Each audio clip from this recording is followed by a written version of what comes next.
हुकूमतों का काम कारोबार करना नहीं होता। बिल्कुल सही। उनका काम होता है चीज़ों को मॉनिटर करना, पॉलिसीज बनाना, उसको इम्प्लीकेट करना, जिनसे आम आदमी के फवायद हैं। जब आपके अपने कबर्ड्स में कफन्स नहीं होंगे ना, तो आपके एटीट्यूड मुख्तलिफ होंगे। लेकिन ये नहीं हो सकता, you can't have the cake and eat it too, कि आपके कबर्ड्स में कफन्स भी हों, सही, आपके कबर्ड्स में कफन्स भी हों, और आप अपनी मर्जी भी करें।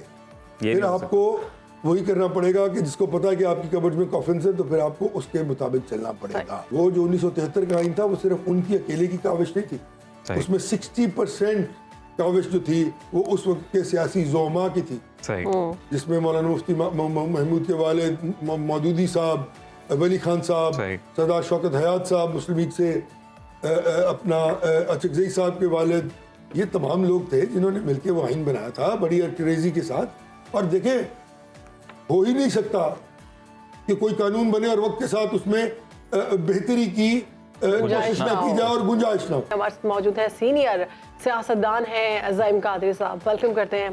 कैसे हैं? Very good morning to both.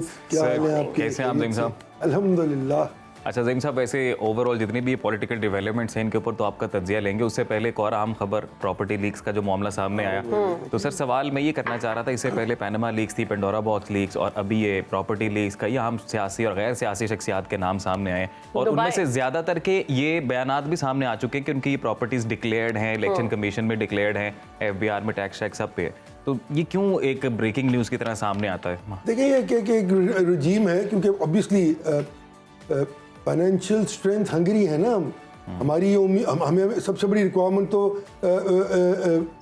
Foreign investment की है। हम लोगों को तो कहते हैं ये पाकिस्तान में इन्वेस्ट कीजिए, लेकिन हमारे अपने लोग जो बाहर जाके इन्वेस्ट करते हैं। मैं इल गॉटन मनी की बात अभी नहीं कर रहा, सही, मैं सिर्फ आपकी पाकिस्तानियत की बात कर रहा हूँ कि अगर आप ये तमाम पैसे पाकिस्तान में इन्वेस्ट कर दें, ये $11 बिलियन तो सिर्फ दुबई के है ना, दे आर एटलीस्ट 16 और 17 safe financial havens in the world, British Virgin Islands and फलाना मुल्क, वो उनका कारोबार ही है कि वो टैक्स फ्री जोन्स बन गए हुए हैं, और वो मनी जो है वो harbouring gotten money harbouring economies बन चुकी है, और उनका कारोबार ये है। उन मुल्कों की सस्टेनेबिलिटी इस वजह से है कि वहाँ ये काम करते हैं, उनको नहीं पूछा जाता।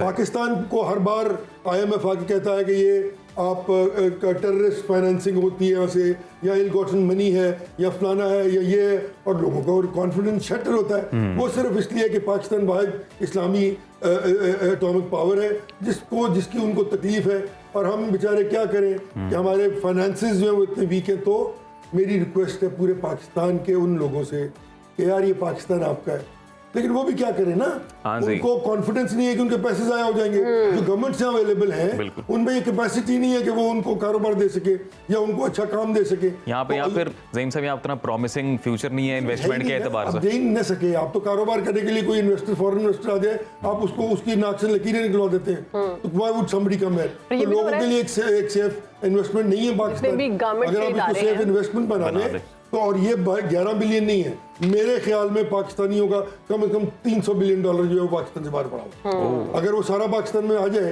तो आप देखें हर जगह जो है वो कारोबार को चमक जाए। यही वो अक्ल होती है जहाँ ब्लैक और पैरेलल इकोनॉमी को फाइनेंशियल टूल्स डेवलप करके मेन स्ट्रीम इकोनॉमी में साइफन किया जाता है। और ये तमाम हम तो कहते हैं ना जी कि ये हम जो है ये ग्रे इकोनॉमी है, हम डेवलपिंग इकोनॉमी है, नहीं, We are an underdeveloped economy. हम लोग तो सर एमनेस्टी डिक्लेयर कर देते हैं, उसके बाद उस एमनेस्टी का फायदा उठाते हुए लोग ज्यादा से ज्यादा ये बता देते हैं कि ये एसेट्स हमारे पास हैं, लेकिन वो भी इकोनॉमी को ऐसा फायदा वैसे भी उसके बाद उन लूपहोल्स को भी तो प्लग इन कर रहे हैं, जहाँ चोरी हो रही है, रिश्वत ली जा रही है, डकैती हो रही है, वो तो अब कर नहीं पाते। 10 साल बाद वही क्वांटम 4 गुना ज्यादा हो जाता है इल गॉटन मनी का, और फिर वो लोग उसको बाहर भेज देते हैं, and so on and so fourth. अच्छा, ये इसके साथ जैसे कि आप इन्वेस्टमेंट की बात कर रहे थे कि अपने ही अगर पाकिस्तान में इन्वेस्ट करें, अपने मुल्क में इन्वेस्ट करें तो हालात बेहतर होंगे। तो हम देख रहे हैं कि अभी जो जितने भी गवर्नमेंट के इदारे हैं, वो अगर हम एयरलाइन की बात करें, इसके अलावा भी बहुत से हैं, उनको प्राइवेटाइज करने की बात की जा रही है। ये कितना खतरनाक है? देखिए, मैं तो प्राइवेटाइजेशन के हक में हूँ। अच्छा, हुकूमतों का काम कारोबार करना नहीं होता। बिल्कुल सही। उनका काम होता है चीजों को मॉनिटर करना, पॉलिसीज बनाना, उसको इम्प्लीकेट करना, जिनसे आम आदमी के फवायद हैं। लेकिन और अगर हुकूमतें इसको ना चला रही होती, आपका घर ना चले तो आप घर के सामान को एक एक करके ये घर में you compare apples to apples. घर के सामान की और हुकूमत के काम करने के तरीकाकार में दो मुख्तलिफ चीजें मिलती हैं। जहाँ तक ताल्लुक है स्टेट ओन्ड एंटिटीज़ का, स्टेट के लोग जो है उनको क्या इंटरेस्ट होगा उसको चला के प्रॉफिटेबल बनाने का, would not be getting anything out of it. But if an investors come in and he is running the show, वो उसको फिर अपने कारोबारी लिहाज से चलाएगा। आप देखें ना, पीआई है, मैंने उस दिन भी अर्ज की थी कि 900 के करीब जो है वो एम्प्लॉइज है पर एयरक्राफ्ट, वेयरएज दी जो उनकी बैलेंस शीट है और जो उनकी प्रॉफिटेबिलिटी है वो 450 के करीब एम्प्लॉइज में बनती है। तो you are having almost double what you were supposed to have. ये तो मसाइल हैं, अपने इंतजामिया के मसाइल हैं, इनको बेहतर होना चाहिए। तो वो तो करेगा ना जो आएगा, क्योंकि उससे प्रॉफिट कमाना है। हुकूमत वाले लोगों को, अपने अजीजों को, अब जरदारी साहब ने एडजस्ट करना होता है। जरदारी साहब ने अकेले पीपल्स पार्टी ने उड़ा के रख दिया है पीआईए को। अच्छा, इतनी उन्होंने भर्तियां की हैं पीआईए में, क्योंकि वो फेडरल गवर्नमेंट जब आते हैं वो 2000 बंदा भर्ती कर दिया, 3000 बंदा भर्ती कर दिया, तो उनको निकालेगा कौन? काम कोई नहीं उसका। तो अब वो टॉप हैवी हो गई है organization and it's not a viable proposition anymore. Zaheem साहब, अब ये जो अहम केसेस, अदलिया मुदाखलत केस और फिर जो दूसरा केस है नैब तरमीम, अब नैब तरमीम से मुतल्लिक तो बानी पीटीआई को पेश करने का ऑनलाइन जो है वो ऑर्डर दिया गया है, उस हवाले से भी तज्ज़िया लेंगे। लेकिन सर उससे पहले जो अदलिया मुदाखलत केस में एक डेवलपमेंट हुई और वो बाबर सत्तार को कल अटॉर्नी जनरल की जानिब से ये पैगाम दिया गया और ये कहा जा रहा है कि वर्बली उन्होंने पैगाम दिया कि जो नेशनल सिक्योरिटी का मैटर है, क्योंकि एजेंसियों को भी आपने इन्वॉल्व किया कि वो खत लिखती हैं मुदाखलत के लिए, तो ये मैटर जो है आप इन कैमरा इसकी ब्रीफिंग कर लें। अब एतराज़ ये किया जा रहा है कि बाबर सत्तार साहब ने खत लिख दिया फौरी तौर पर चीफ जस्टिस को कि जो है वो मना किया जा रहा है। बाबर सत्तार साहब जो है ना बड़े काबिल आदमी है, लेकिन यहाँ पे हर शख्स को एक तो लीडरी चढ़ गई है। जजेस don't speak like that, they just speak through their judgments. वो एक फैसला देते, सही, तो अगर वो इन कैमरा भी देते हैं और वो फैसला सही होता और वो उसको लोग पढ़ते हैं और वो सही फैसला होता तो लोग उससे खुश होते हैं ना। उन्होंने अपनी कर दी, प्रमोशन शुरू कर दी, मीडिया हाइप हो गई, गुफ्तगू शुरू हो गई, वो कुछ उनके खिलाफ सोशल मीडिया पे चल रहा था, उसको उन्होंने कन्फ्रंट करने की शायद कोशिश की है। हमारे यहाँ हर शख्स को जो है वो लीडर बनना चाहिए। लेकिन ज़हीम साहब एक प्रेसिडेंट है ना, इससे पहले जो 6 जजेस ने खत लिखा चीफ जस्टिस को, उसके बारे में वो कहते ही हैं कि पहले बड़ी दफ़ा ये चीज़ नोटिफाई की गई, उनके लाई गई नोटिस में, लेकिन उस पर अमल नहीं हुआ, इसलिए खत लिखा गया। मुझे आप ये बात बताएं ना, मिसिंग पर्सनस का मामला हो या दीगर कई मामला, ऑब्वियसली कहीं क्रॉस करता होगा एस्टैब्लिशमेंट भी अपनी लिमिट्स को, लेकिन अगर आप देखें कि जो इस तरह के मामला हैं उनमें बहुत ज़्यादा सिक्योरिटी की ज़रूरत होती है। सही, वो चीज़ें अनर्थ हो जाती हैं और वो कन्वे नहीं की जा सकती इन लेटरल स्पिरिट के वो कार्रवाई किस तरह की जा रही है। सही, तो स्टेट ओन्ड इदारे हैं ना, एक अदलिया एक इदारा है, इस्टेब्लिशमेंट है, मुकन्ना है, इन तीनों को आपस में मिलकर इस तरह तक चलना चाहिए कि नेशनल सिक्योरिटी और नेशनल जो केओस है उससे बचा जा सके और नेशनल सिक्योरिटी को जो कामयाब बनाया जा सके और उसको इम्प्लीकेट किया जा सके। और पूरी दुनिया में ये होता है यार, तो गॉड से हमको इसमान से नहीं उतर हुए कि हम ही सबसे बड़े जमहूरी, तो ये तो जमहूरियत जो है ना उसके कई रंग निकाल लिए गए हैं और उसको हर चीज में इम्प्लीकेट करने की कोशिश की जाती है। ये फंडामेंटल राइट्स, ये आपका फंडामेंटल राइट नहीं है कि आप रास्ता बंद करके किसी का रास्ता बंद कर दें। लेकिन ज़हीम साहब ये भी एक नॉर्म है कि अटॉर्नी जनरल अगर कोई पैगाम देना है, बेशक वो हसास इदारों की जानिब से है, तो वो वर्बली दे सकते हैं, या जब ये हेयरिंग हो रही थी तो वो अदालत में मौजूद जज साहब को एड्रेस करते हैं। पैगाम दे ही दिया है तो मौजूद जज साहब कहते ठीक है आपने पैगाम दे दिया, मैं इस पर अपना फैसला दूंगा। सही, आप और लिख देते हैं दूसरे दिन के नोट में कि यार मैं ये नहीं करूंगा, मैं तो ओपन सुनूंगा इसको, या मैं ठीक है I know it's a matter of national security and I would abstain from bringing in people and hearing out the whole process, और मैं इन कैमरा करूंगा, दोनों में से कोई एक डिसीजन दे देते।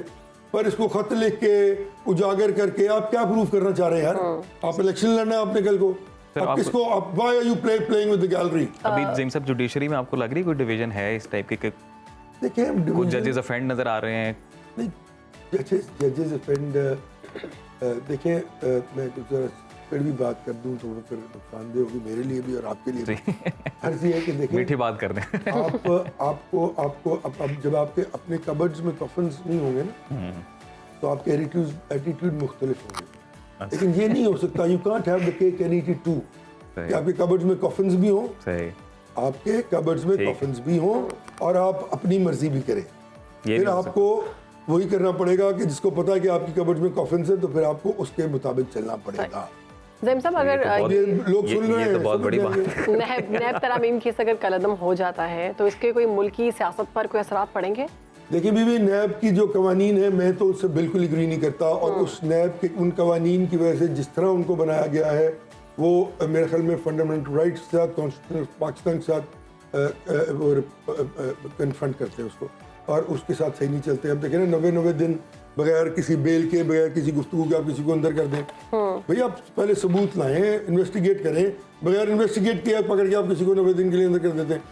और यहाँ तक कि रिटेलर्स को जा जाके उन्होंने उठाया। नैब ने जितनी तबाही इस मुल्क की मचाई है ना पिछले 5, 7, 10 वर्ष में, किसी ने वो पाकिस्तान की तारीख में कभी नहीं बनाई गई। इसको फिल फॉर बंद कर देना चाहिए, और दीगर वो तमाम महकमे, एंटी करप्शन है, बाकी दीगर महकमे हैं, वो अपना काम कर रहे हैं, काम कर रहे हैं। नैब के दायरे को यह तो बदनाम किया गया है, जैसे पॉलिटिशियंस की हुकूमत आती है वो नैब को सराहना शुरू कर देते हैं, जो अपोजिशन में होता है। पॉलिटिशियंस का ही कसूर है जी। जब वो आते हैं तो कवानीन खत्म नहीं करते, बल्कि उनसे अपने मुखालिफिन को दबाना शुरू कर देते हैं। अपने और मुखालिफिन जब को वो उस कानून से उनका रगड़ा निकल रहा होता है तो वो चीखे मार रहे होते हैं कि ये नैब कवानीन ही गलत है, ये बंद करें। हाँ, ये तो इन्होंने किया ना। हाँ।